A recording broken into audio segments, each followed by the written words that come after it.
दुल्हन। एक horror story. किसी छोटे से गांव में एक भव्य शादी का आयोजन हो रहा था। गांव के सबसे अमीर और सम्मानित व्यक्ति हरिओम सिंह के बेटे विक्रांत की शादी थी।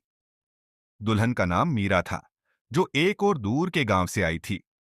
उसकी सुंदरता के चर्चे पूरे इलाके में थे और विक्रांत ने उसे अपनी जीवन संगिनी बनाने का फैसला किया था। शादी का दिन गांव में उत्सव जैसा था। सभी लोग खुशी से झूम रहे थे। लेकिन उस दिन के बाद कुछ ऐसा हुआ जिसने सबको चौंका दिया। विक्रांत और मीरा की शादी धूमधाम से हुई। हर कोई खुशी से झूम रहा था और रात को शादी का रिसेप्शन भी था।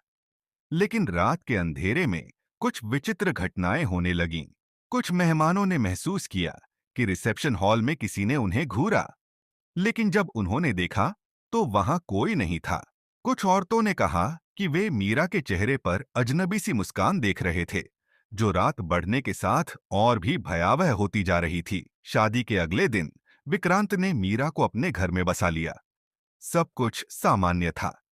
लेकिन विक्रांत की मां कुमकुम देवी, जो एक अनुभवशील महिला थी, महसूस कर रही थी कि कुछ ठीक नहीं है। मीरा बहुत शांत और अनमनी लगती थी। उसकी आंखों में एक अजीब सी गहरी उदासी थी, जैसे वह किसी और दुनिया में खोई हुई हो। एक रात विक्रांत की मां कुमकुम देवी ने मीरा को अकेले कमरे में देखा, जहां वह अपने हाथों से कुछ बड़बड़ाते हुए एक पुरानी तस्वीर को देख रही थी। कुमकुम देवी का दिल धक धक करने लगा।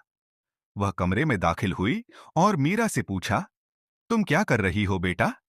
मीरा पलटकर हंसते हुए बोली, बस अपने पुराने दिनों की यादें ताजा कर रही थीं। लेकिन कुमकुम देवी की आंखों में चिंता थी। वह जानती थी कि मीरा का हंसना सिर्फ एक बाहरी दिखावा था। कुछ था जो मीरा के भीतर छिपा हुआ था, और वह कुछ भयानक था। कुछ दिनों बाद विक्रांत और कुमकुम देवी ने एक पुरानी कहानी सुनी थी। गांव के बुजुर्गों ने बताया कि कुछ साल पहले उसी जगह पर एक और शादी हुई थी, और उस शादी में भी दुल्हन का नाम मीरा था। वह मीरा भी खूबसूरत थी, लेकिन शादी के बाद अचानक लापता हो गई थी। कई दिनों तक उसकी कोई खबर नहीं मिली। धीरे धीरे लोगों ने कहना शुरू किया कि मीरा की आत्मा अब इस दुनिया में बसी हुई है और वह बदला लेने आई थी। कुमकुम देवी को अब यह शक हो गया कि विक्रांत की पत्नी मीरा वही आत्मा हो सकती है, जिसने पुराने समय में अपनी मृत्यु के बाद बदला लेने का संकल्प लिया था।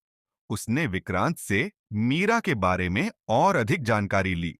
विक्रांत ने बताया कि मीरा ने उससे शादी से पहले कभी अपनी पिछली जिंदगी के बारे में कुछ नहीं कहा था। एक रात कुमकुम देवी ने एक तंत्र मंत्र का प्रयोग किया और मीरा के कमरे में जाकर उसकी असलियत को जानने का प्रयास किया।